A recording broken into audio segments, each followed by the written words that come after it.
समस्त प्रभु प्रेमी भक्तों को जय सिया राम। आज चर्चा करेंगे श्री हनुमान जी महाराज की प्रसन्नता के ऊपर कि हनुमान जी किस चीज को देख करके अधिक प्रसन्न होते हैं। उनके सामने भोग में क्या चीज रखा जाए जो हनुमान जी प्रसन्न हो जाएंगे। तो यही चर्चा आज करेंगे। पूरा वीडियो सुनिएगा, चर्चा प्रारंभ करते हैं। श्री हनुमान जी महाराज की उपासना पूजा हम आप अपने घर में या मंदिर में करते हैं। जब घर मंदिर में पूजा करते हैं तो कुछ न कुछ भोग लगाते हैं। कभी कोई गुड़ लगाते हैं, कोई चना लगाते हैं, अथवा कोई लड्डू भोग लगाते हैं। जिनको जो सुविधा है वो अपने अनुसार, भावना के अनुसार भोग लगाते हैं। भाई पूजा करते हैं तो भोग तो लगाना ही पड़ेगा। जो नियम है, जो परंपरा है, धूप दीप नैवेद्य, तभी तो पूजा माना जाता है। ये सब करते हैं। और जब कोई विशेष अनुष्ठान करते हैं मनोकामना पूर्ण करने के लिए, तो उसमें और कोई उत्तम चीज भोग लगाते हैं। उत्तम मिठाई बना करके बढ़िया से बढ़िया भोग लगाते हैं हनुमान जी को। कहीं आटे का रोट बनाकर, कहीं हलवा बनाकर, कहीं मेवा मिष्ठान बनाकर भोग लगाते हैं। लगाना ही चाहिए। आज जानेंगे कि हनुमान जी महाराज, ये सब तो उन्हें पसंद है ही, लेकिन सबसे अधिक क्या पसंद है जो देख करके हनुमान जी खुश हो जाते हैं, बड़ी प्रसन्नता होती है। हनुमान जी की पूजा और श्री हनुमान जी महाराज कलयुग के प्रत्यक्ष देवता हैं और इनकी पूजा सिद्धि प्रदान करने वाली है। सबसे शीघ्र प्रसन्न होने वाले श्री हनुमान जी महाराज हैं। मैं कई वीडियो में अनुष्ठान पर चर्चा किया हूं और मैं बार बार जोर देता हूं कि हनुमत उपासना अवश्य करनी चाहिए। हनुमान जी महाराज भक्तों की मनोकामना पूर्ण करने में विलंब नहीं करते, बहुत ही शीघ्र मनोकामना पूर्ण करते हैं। तो कुछ इसके लिए थोड़ा विशेष पूजा पाठ अनुष्ठान का नियम यदि जान लेते हैं तो विशेष लाभ प्राप्त होता है। सबसे बड़ी बात है कि हनुमान जी की जब हम पूजा करते हैं तो गलती क्या करते हैं कि हनुमान जी को मिठाई भोग लगाते हैं। नैवेद्य में बाजार की मिठाई, चाहे लड्डू हो, पेठा हो या कोई अन्य मिठाई हो, हनुमान जी को ये बिल्कुल पसंद नहीं है। एक तो हम आप स्वयं जो समझदार लोग हैं, विवेकी लोग हैं, संयमी लोग हैं, वह बाजार की कोई भी वस्तु मिठाई रूप में नहीं खाना पसंद करते हैं, क्योंकि एक तो शुद्धता नहीं है। दूसरी बात कि बाजार में कोई भी ऐसी चीज नहीं है जिसमें मिलावट नहीं है। हर चीजों में मिलावट है और पवित्रता के नाम पर तो कुछ है ही नहीं। जब हम आप सामान्य लोग, जब मनुष्य ये चीज पसंद नहीं करते तो देवता तो परम दिव्य हैं, वे कैसे पसंद करेंगे। इसलिए कोशिश किया करें। मैं तो हर अनुष्ठान में यह बात अवश्य मूल रूप से कहता हूं कि हनुमान जी की पूजा उपासना में बाजार की कोई भी मिठाई भोग ना लगाएं। आप लोग भी कोई भी मिठाई भोग ना लगाए तो फिर कहेंगे कि क्या भोग लगाना चाहिए। तो कोई जैसे गुड़ लगाते हैं, आखिर गुड़ भी तो बाजार में ही बनता है, घर में तो तैयार करते नहीं है कि ख्याल रखेंगे, पवित्रता रखेंगे। हाँ, जहाँ तक है आप कह सकते हैं कि भाई घर में हम हलवा बना लेते हैं, ठीक है, लेकिन आप हलवा में चीनी डालते हैं और चीनी कैसे बनता है यह आप सब लोग जानते होंगे। नहीं जानते हैं तो गूगल पर सर्च करके पढ़ लीजिएगा अथवा कोई जानकार लोग से समझ लीजिएगा। चीनी बहुत ही अपवित्र चीज है। इसलिए जब चीनी में शुद्धता नहीं है, जो चीनी खाने से लोग बीमार पड़ रहे हैं, क्या भगवान को ये पसंद होगा? बिल्कुल नहीं पसंद होगा। इसलिए भगवान को चीनी वाली कोई भी मिठाई भोग ना लगाए। हाँ, चीनी से ठीक कुछ गुड़ होता है, गुण कुछ ठीक रहता है, लेकिन पवित्रता की 100% गारंटी नहीं है कि वह पवित्र है। ठीक तो है, हो सकता है थोड़ा आयुर्वेद औषधि वगैरह दे करके उसमें बनाते हैं तो ये और विशेष लाभकारी हो सकता है, लेकिन उसमें भी पवित्रता के नाम पर मैं नहीं कहूँगा कि ये पवित्र ही होता है। पवित्रता और शुद्धता दोनों अलग अलग चीज है। तो आप गुड़ चना भोग लगाते हैं, ठीक है, लेकिन ये तो हम आप लगाते हैं, हनुमान जी को पसंद क्या है? गोस्वामी श्री तुलसीदास जी महाराज बहुत ही मार्मिक शब्दों में कह रहे हैं कि हनुमान जी को क्या पसंद है। अच्छा, और आप हम सब लोग सुंदरकांड पाठ करते हैं ना। सुंदरकांड में इसका वर्णन है, और आज से नहीं, हनुमान जी तब जब बड़े हो गए तब लंका गए, लेकिन जब हनुमान जी जन्म लिए थे उस समय से हनुमान जी को लाल फल पसंद है। लाल फल कहें अथवा कोई फल कहें, क्योंकि जब जन्म लिए थे तो भगवान सूर्य उस समय उदित हो रहे थे, तो उनको फल समझ करके ही खाने के लिए दौड़ पड़े थे। इससे सिद्ध हो गया कि हनुमान जी को कोई फल भोग लगाना चाहिए। आप जान गए। अच्छा, अब फल भोग लगाना चाहिए, ये तो मैं कहा कि भाई है ना, बाल समय रवि भक्ष लियो, तो रवि को भक्ष क्यों लेने के लिए गए? फल समझ करके खाने के लिए गए थे। अच्छा, सुंदर कांड में कह रहे हैं जब लंका हनुमान जी गए हैं, वहाँ जब किशोरी जी से भेंट हो जाती है, किशोरी जी से मिल लेते हैं, भगवान राम का संदेशा सुना देते हैं और आशीर्वाद दे देते हैं, तब हनुमान जी कहते हैं हे माँ मुझे भूख लगी है। सुनहु माँ तुम मोहि अतिशय भूखा, कब त लाग देख सुंदर फल रूखा। रूखा नाम वृक्षों में सुंदर फल लगा हुआ देख करके मुझे भूख लग गई। जैसे हम आप जब कोई मनपसंद चीज जब देखते हैं तो कहते हैं ना मुंह में पानी आ रहा है, यानी उसे खाने की ललक जग जाती है। भूख नहीं, भूख है फिर भी भूख लग जाती है, क्योंकि मन पसंद चीज मिलने पर प्रसन्नता होती है। ऐसे ही श्री हनुमान जी महाराज को फल बहुत प्रिय है, और फल प्रिय है इसलिए फल ही भोग लगाना चाहिए। कहते हैं लाग देख सुंदर फल रूखा, हे मातु सुनहु मातु मोहि अतिशय भूखा।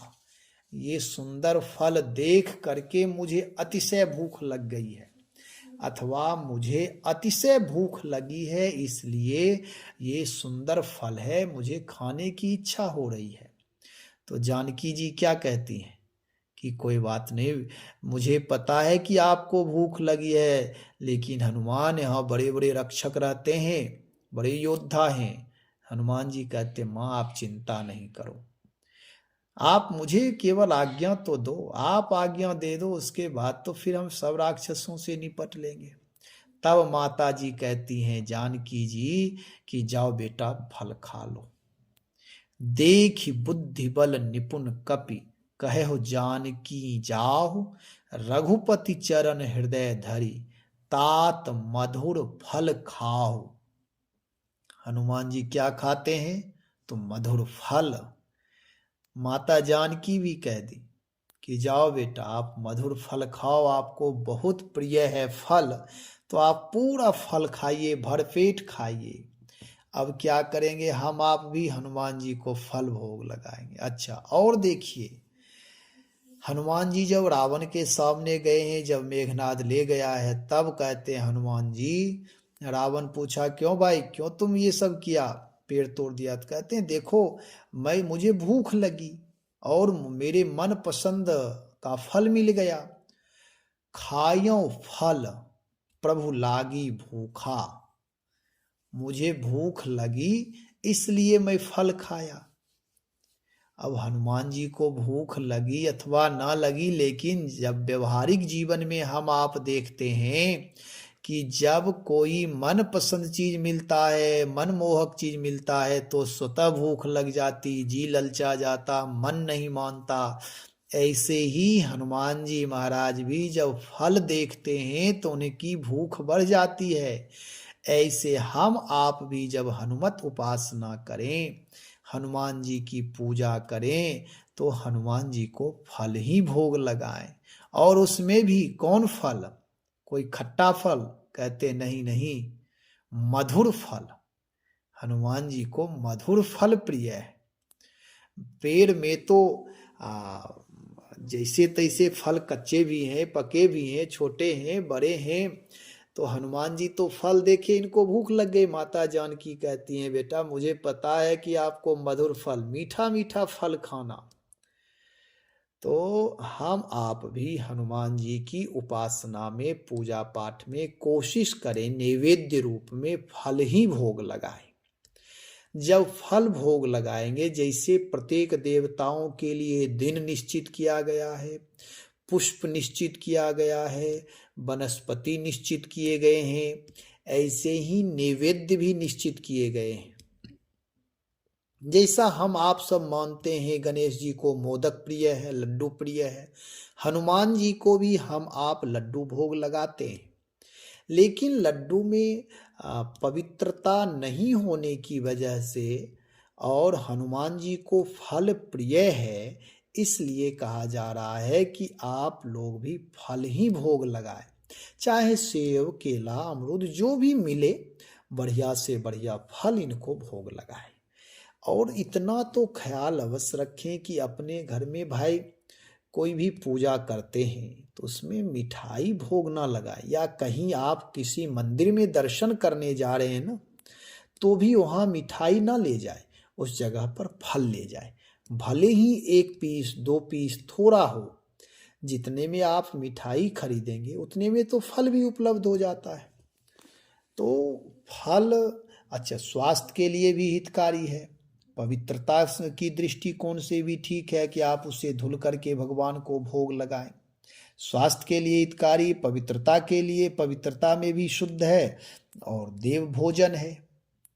देव भोजन है। श्री हनुमान जी महाराज देवता हैं, ये फल पसंद करते हैं, इन्हें भूख लगती है फल देख करके, तो ये भी प्रसन्न हो जाएंगे। तो कोशिश करना चाहिए, चाहे कहीं गेस्ट के यहाँ जाएं, अथवा कहीं सगे संबंधी के यहाँ जाएं, अथवा कहीं मंदिर जाएं, गुरुजन के यहाँ जाएं, बड़े लोगों के यहाँ जाएं, तो फल ही लेकर के जाएं। मेरी दृष्टि में ये उत्तम रहेगा, व्यवहारिक दृष्टिकोण से भी। और देवताओं को भी जब भोग लगाएं तो कोशिश करें फल ही भोग लगाएं।